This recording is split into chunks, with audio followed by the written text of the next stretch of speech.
My name is Abby Hunter, and I'm a part of a project to bring light to the Lancaster County creative community. And today with me, I have Walt Simpson. So tell us a little bit about yourself, Walt, and how you became an artist. Let's see. I've always, since I was a child, I liked to draw, and my parents also encouraged it in me. So growing up, like at Christmas, I would get like color pencils and sketchbooks and watercolor paper and stuff like that, and they would also give me books about like how to draw or like about Disney animation and stuff like that. And I always liked. I was a big Disney fan. Still am a Disney fan growing up. Sort of the artistry and the creativity and everything, and with the Disney artwork. And so I would use that as I would imitate that stuff and imitate images that I would see in these books and on television. Then also in school, I was always drawing in class. I would draw for projects, and I loved my art classes in school. And and a lot of people would recognize that. So I'd have students and teachers, they sort of recognize like, oh, you did a nice job with that, or you're a good drawer. And so I kind of got that reputation kind of in school. I was always the kid in class who could draw really well, and I just sort of continued on with it and on into my adulthood and pursued a career in art and design. How has living in Lancaster affected you as an artist? Well, a lot of my artwork is reflective of my surroundings in Lancaster growing up. So, a lot of the imagery that I've used are have kind of have, some of it is like forests and landscapes or kind of rural imagery or like working class houses that you would find like at the Mill Hill, for example, or just like working class neighborhoods in the area, and kind of all over the pretty common all over the country.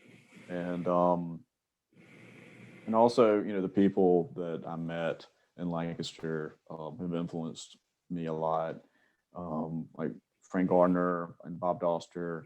Those are two local artists that I have met and talked with a lot and have influenced me a lot.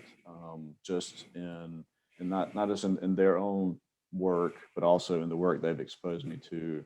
And so that could be seeing another artist's style or the media that they use or the materials that they use, and that has sort of inspired my own sort of creative efforts at kind of not just drawing, but like the material that I use and the messages and things that I'm making.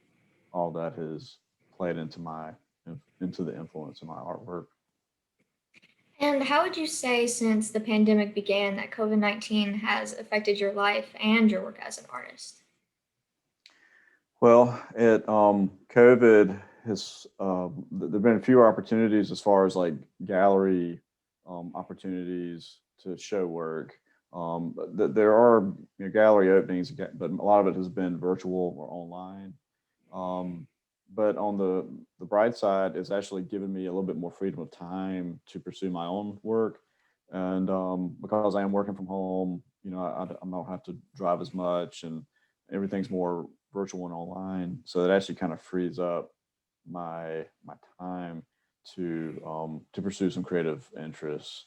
So it's been, but personally, it's been a fairly positive thing as far as how it sort of affected my life in that way.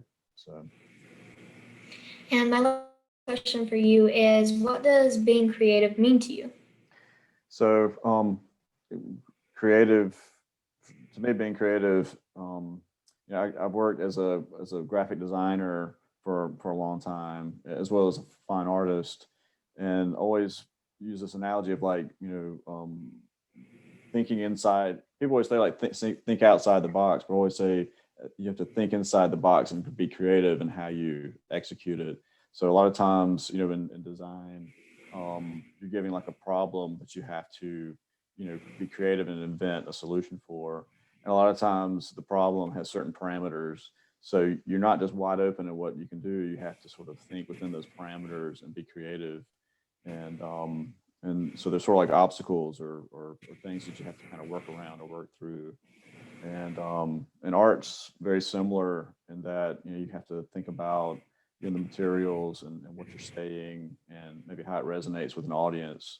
So, and all those are kind of parameters. And so to me, it's trying to be creative within the confines of sort of the message that you're trying to say or the problem that you're trying to solve. Okay. Well, thank you for your time. Thank you.